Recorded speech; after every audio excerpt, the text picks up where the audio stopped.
Hi everyone, welcome back to Navina's Time Tips. இன்றைக்கு உங்களுக்கு ஈஸியான 2 ஃபீலிங்ஸ் இந்த நோம்புக்கு நீங்கள் செய்கிற எல்லா ஷார்ட் ஈட்ஸுக்கும் சமோசா, பெட்டிஸ், ரோல்ஸ், கட்லெட் எதுக்குன்னாலும் போடக்கூடிய மாதிரி ஈஸியாக செய்யக்கூடிய 2 ஃபீலிங்ஸ் தான் இன்றைக்கி நீங்கள் பார்க்க இருக்கிற.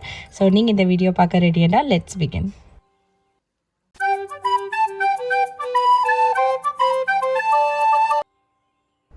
ஃபர்ஸ்ட் நான் கோல்டில் செய்கிற என்னோட ஈஸியான ஃபில்லிங் எப்படின்றத காட்டுறேன். இந்த ஃபில்லிங் நான் இன்றைக்கி ரோல் செய்கிறதுக்காக தான் செஞ்சு கொண்டிருக்கிறேன். பட் இதே ஃபில்லிங் உங்களுக்கு சமோசாக்கு பெட்டிஸு கூட போட்டு செஞ்சு கொள்ளிடும். இதுக்கு முதல்ல நாங்கள் எண்ணெயை ஊற்றி அதில் வெங்காயம், அதுக்கப்புறம் வெள்ளை வெங்காயம் ரெண்டையும் போட்டு கொஞ்சம் நேரம் வதக்கிக்கொள்ளணும். இப்போ இதில் பச்சை கொச்சைக்காய், கருவேப்பிலை ரெண்டையும் போட்டு அதையும் லைட்டாக கொஞ்சம் வதக்கிட்டு, வெள்ளை வெங்காயம் எல்லாம் வந்து இன்றைக்கி கொஞ்சம் பெருசாக தான் போட்டிருக்கிறேன். ஏன்னா நாங்கள் இது எல்லாத்தையும் ஃபுட் ப்ராசஸரில் போட்டு அரைக்க இருக்கிறதால. பட் இன்கேஸ் உங்கள்கிட்ட ஃபுட் ப்ராசஸர் இல்லை அப்படின்னா நீங்கள் வெங்காயத்துலேருந்து வெள்ளை வெங்காயம், கோழி கூட நல்லா அரைச்ச மாதிரி எல்லாம் வெட்டி அது பிறகு வந்து சேர்த்துக்கொள்ளுங்க. ஸோ நாங்கள் போட்ட வெங்காயம், வெள்ளை வெங்காயம், பச்சை கொச்சை, கருவேப்பிலை இதெல்லாத்தையும் நல்லா கொஞ்சம் நேரம் வதக்கிட்டு இப்போ இதில் நாங்கள் வெட்டி வச்சிருக்கிற கோழியை போட்டிருக்கிறேன். இதில் இப்போ ஒரு கைப்பிடி மாதிரி கொத்தமல்லி இலை உங்கள்கிட்ட ஃப்ரெஷ்ஷாக இருந்ததுன்னா ஃப்ரெஷ்ஷாக போட்டுக்கொள்ளுங்க. நான் ஒரே டைமில் வாங்கி வெட்டி ஃப்ரீஸ் பண்ணி வச்சுக்கொள்கிறேன். ஸோ ஒரு கைப்பிடி மாதிரி அதில் போட்டிருக்கிறேன். இப்போ இதில் என்னென்ன ஸ்பைசஸ் போட்டிருக்கிறேன்னா சிம்பிள் மஞ்சள், சீரகத்தூள், மிளகுத்தூள், உப்பு, இதோட கொஞ்சம் கெச்சப்பும் போட்டிருக்கிறேன். இவ்வளோதான், வேறு எதுவுமே போட்டில்லை. ஸோ இந்த மசாலாலாம் கொஞ்சம் அந்த எண்ணெயில் லைட்டாக மிச்ச நேரம் வைக்க தேவையில்ல. ஒரு 2 நிமிஷம் மாதிரி நீங்கள் நல்லா அப்படியே வதக்கிட்டேன்னா உங்களோட சிக்கன் ஃபில்லிங் வந்து ரெடி.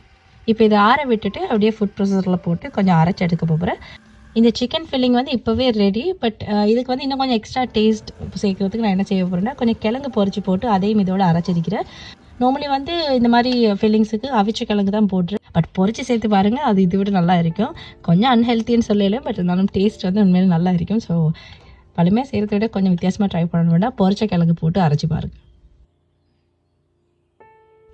இன்றைக்கி நான் செஞ்ச 2 ஃபில்லிங்ஸுக்கும் தேவையான எல்லா இன்க்ரீடியன்ஸும் அளவு டிஸ்கிரிப்ஷனில் கொடுத்துருக்கிறேன். ஸோ இதே மாதிரி ட்ரை பண்ணணும் அப்படின்னா போயிட்டு பாருங்கள். அடுத்தது செம்மனில் நான் செய்கிற எனக்கு கட்லெட் ஃபில்லிங் அப்படின்றத உங்களுக்கு காட்டுறேன். இதுக்கு வந்து வெங்காயம், வெள்ளை வெங்காயம், பச்சை கொச்சைக்காய், கருவேப்பிலை எல்லாத்தையும் நல்லா சின்ன சின்னதாக வெட்டி எண்ணெயில் போட்டு ஒரே டைமில் ஃபர்ஸ்ட் வதக்கிக்கொள்ளணும். அதுக்கப்புறம் இதுலேயும் சீரகம், மிளகு, உப்பு இவ்வளோ தான்.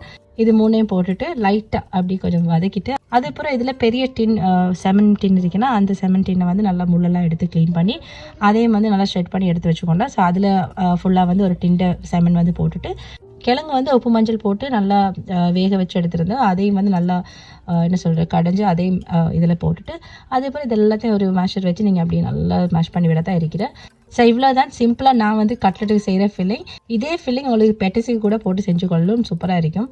கடையில நாங்கள் எடுத்தோம்னா எப்போவுமே கிழங்கு கூடையாக இருக்கும், செமன் அந்த மீன் எல்லாம் வந்து இருக்காது அவ்வளோ.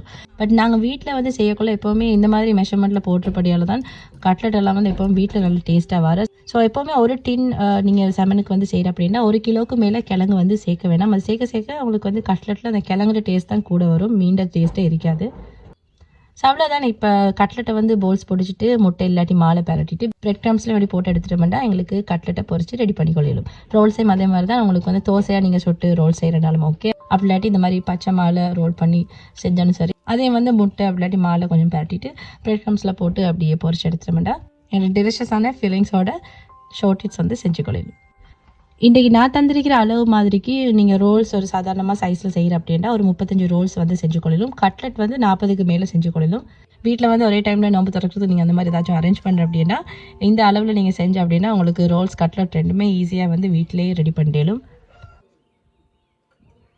ஸோ அவ்வளோதான், 2 ஈஸியான ஃபில்லிங்ஸ் ஈஸியான மெத்தடில் உங்களுக்கு காட்டியிருக்கிறேன். ட்ரை பண்ணி பாருங்கள். அடுத்த வீடியோவில் உங்களை எல்லாரையும் மறுபடியும் பார்க்குறேன். அது வரைக்கும் take care of yourself everyone and have a lovely week. By.